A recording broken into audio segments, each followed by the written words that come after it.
क्या लेगी विश्व युद्ध का रूप? चीन और पाकिस्तान क्या मिलकर करेंगे हमला?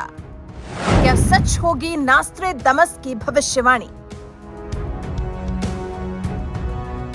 पाकिस्तान और चीन भारत के दो ऐसे पड़ोसी मुल्क हैं जिनकी भारत विरोधी साजिशें, भारत विरोधी षड्यंत्र और भारत विरोधी मंसूबे कभी खत्म नहीं होते हैं। पाकिस्तान के साथ भारत जहां 4 बार जंग लड़ चुका है, तो वहीं शातिर ड्रैगन है जो भारत को 1962 वाला युद्ध याद दिलाता रहता है। डोकलाम और गलवान के बाद हाल ही में तवांग में हुई झड़प ने एक बार फिर भारत और चीन को आमने सामने लाकर खड़ा कर दिया है। एक बार फिर सीमा विवाद को लेकर दो देशों के बीच तनाव है। शातिर चीन अपनी विस्तारवादी आदत से मजबूर है। एलएसी पर बुलेट की रफ्तार से इंफ्रास्ट्रक्चर खड़ा कर रहा है। लद्दाख में पैंगोंग झील के पास पुल बना रहा है। सैनिकों के लिए शेल्टर बना रहा है, तो वहीं डोकलाम में अवैध गांव बसा रहा है। चीन की यही दादागिरी भारत को उकसाने वाली कार्रवाई के लिए मजबूर कर रही है। दूसरी तरफ तवांग में दोनों देशों के जवानों के बीच झड़प हुई। गलवान में बुरी तरह पिटने के बावजूद चीन दुस्साहस दिखाने से बाज नहीं आ रहा।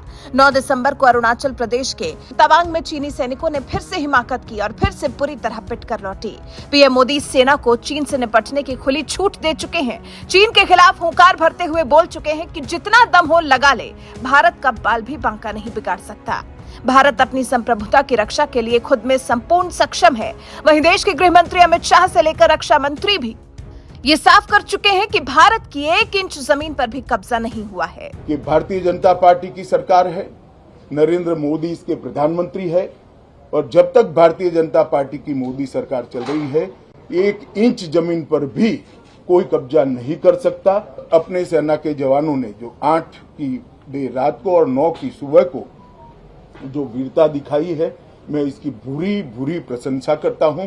इन्होंने घुसे हुए सभी लोगों को कुछ ही घंटों में वापस खदेड़ दिया और हमारी भूमि का रक्षण किया है। 9 दिसंबर 2022 को पीएलए ट्रुप्स ने तवांग सेक्टर के यांगसे एरिया में लाइन ऑफ एक्चुअल कंट्रोल पर अतिक्रमण कर स्टेटस को एक तरफा बदलने का प्रयास किया। चाइना के इस प्रयास का हमारी सेना ने दृढ़ता के साथ सामना किया है अध्यक्ष महोदय, और इस फेस ऑफ में हाथापाई भी हुई है। भारतीय सेना ने बहादुरी से पीएलए को हमारी टेरिटरी में अतिक्रमण करने से रोका और उन्हें उनकी पोस्ट पर वापस जाने के लिए मजबूर कर दिया अध्यक्ष महोदय। इस झड़प में दोनों ओर के कुछ सैनिकों को चोटें भी आई हैं, और मैं इस सदन को अवगत कराना चाहता हूं कि हमारे किसी भी सैनिक की न तो मृत्यु हुई है और न ही कोई गंभीर रूप से घायल हुआ है। इंडियन मिलिट्री कमांडर्स के टाइमली इंटरवेंशन के कारण पीएलए सोल्जर्स अपनी लोकेशंस पर वापस चले गए अध्यक्ष महोदय। सीमा पर शातिर ड्रैगन की भारत विरोधी हरकतें ये बताने के लिए काफी हैं कि इस वक्त पीएम मोदी के बढ़ते कद से चीनी राष्ट्रपति शी जिनपिंग डरे हुए हैं। आज पीएम मोदी दुनिया की जरूरत भी है और मजबूरी भी है। पीएम मोदी की दमदार लीडरशिप में आज का भारत 1962 वाला भारत अब नहीं रहा। तभी तो सीमा पर चीन की हिमाकत का मुंहतोड़ जवाब दिया जा रहा है। लेकिन क्या आप जानते हैं, चीन ये बात भूल रहा है कि भारत से अकेले उलझना उसकी सबसे बड़ी मूर्खता है। विश्लेषकों की माने तो भविष्य में विश्व पटल पर भारत की बढ़ती ताकत को दबाने के लिए चीन पाकिस्तान के साथ मिलकर कुछ बड़ा खेल कर सकता है, या फिर यूं कहें कि भारत पर चीन और पाकिस्तान मिलकर हमला कर सकते हैं, जिसकी भविष्यवाणी सालों पहले फ्रांस के भविष्यवक्ता मिशेल द नास्ट्रेदामस कर चुके हैं। हम उन्हीं नास्ट्रेदामस की बात कर रहे हैं जिनकी second world war, Hitler, John F Kennedy और प्रिंसेस डायना की मौत के साथ साथ कई भविष्यवाणियां सच साबित हुई हैं। भविष्य के गर्भ में क्या छिपा है, ये जानने के लिए लोग नास्ट्रेदामस की भविष्यवाणियों को खंगालते हैं, कविताओं में की गई भविष्यवाणियों को घटनाओं से जोड़ते हैं। 2022 की शुरुआत से ही नास्ट्रेदामस के हवाले से तीसरे विश्व युद्ध होने की भविष्यवाणी की जा रही थी। मौजूदा परिस्थितियों को देखते हुए एक बार फिर नास्ट्रेदामस के हवाले से तीसरे विश्व युद्ध होने की बात कही जा रही है। दावा किया जा रहा है कि इस जंग की आंच भारत समेत समूचे एशिया पर पड़ेगी। दावा किया जा रहा है कि चीन भारत पर हमला करेगा और इसके साथ ही तीसरा विश्व युद्ध शुरू होगा। पाकिस्तान और चीन एक साथ मिलकर भारत की सीमा पर धावा बोलेंगे। दरअसल भविष्यवाणी के मुताबिक चीन और पाकिस्तान की सेना गंगा के मुहाने तक पहुंच जाएगी, यानी तीसरे विश्व युद्ध की आखिरी लड़ाई गंगेस के किनारे लड़ी जाएगी। मतलब गंगा नदी के किनारे आखिरी जंग होगी। तीसरा विश्व युद्ध इतना भयानक होगा कि समुद्र में खून और लाशें तैरती दिखेंगी। नास्ट्रेडमस का मानना है कि तीसरा विश्व युद्ध नास्तिकों और आस्तिकों के बीच होगा। दावा किया जा रहा है कि नास्तिकों की सेना का लीडर चीन होगा, क्योंकि चीन न किसी भगवान को मानता है और न किसी धर्म को। नास्ट्रेडमस लिखते हैं कि भारत, फ्रांस, जॉर्डन आजाद कराए जाएंगे। निर्दयी शक्तियों का सुदूर पूर्व में विनाश होगा।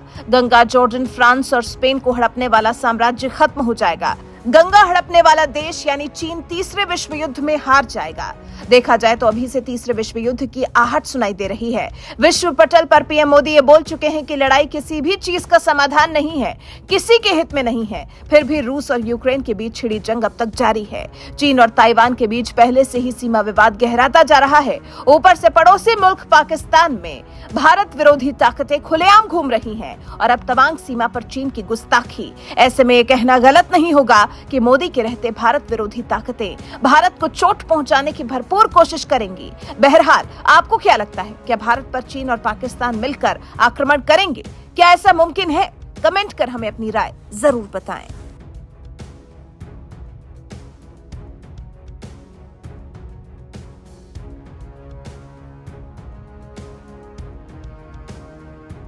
दिसंबर 2022 को पीएलए ट्रुप्स ने तवांग सेक्टर के यांगसे एरिया में लाइन ऑफ एक्चुअल कंट्रोल पर अतिक्रमण कर स्टेटस को एक तरफा बदलने का प्रयास किया।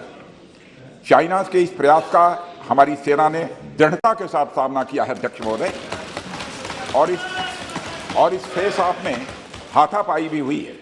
भारतीय सेना ने बहादुरी से पीएलए को हमारी टेरिटरी में अतिक्रमण करने से रोका और उन्हें उनकी पोस्ट पर वापस जाने के लिए मजबूर कर दिया अध्यक्ष महोदय। इस झड़प में दोनों ओर के कुछ सैनिकों को चोटें भी आई हैं और मैं इस सदन को अवगत कराना चाहता हूं कि हमारे किसी भी सैनिक की न तो मृत्यु हुई है और न ही कोई गंभीर रूप से घायल हुआ है। इंडियन मिलिट्री कमांडर्स के टाइमली इंटरवेंशन के कारण पीएलए सोल्जर्स अपनी लोकेशंस पर वापस चले गए अध्यक्ष महोदय, और इस घटना के पश्चात एरिया के लोकल कमांडर ने 11 दिसंबर 2022 को अपने चाइनीज काउंटर पार्ट के साथ स्थापित व्यवस्था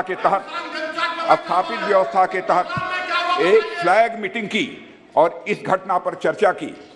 चीनी पक्ष को इस तरह के एक्शन के लिए मना किया गया और सीमा पर शांति बनाए रखने के लिए कहा गया। इस मुद्दे को चीनी पक्ष के साथ कूटनीतिक स्तर पर भी उठाया गया है। अध्यक्ष महोदय, मैं इस सदन को आश्वस्त करना चाहता हूं कि हमारी सेनाएं हमारी भौमिक अखंडता को सुरक्षित रखने के लिए पूरी तरह से प्रतिबद्ध हैं और इसके खिलाफ किसी भी प्रयास को रोकने के लिए सदैव तत्पर है हमारी भारत की सेना। और मुझे विश्वास है कि यह सदन हमारी सेनाओं की वीरता और साहस को एक स्वर से समर्थन देगा।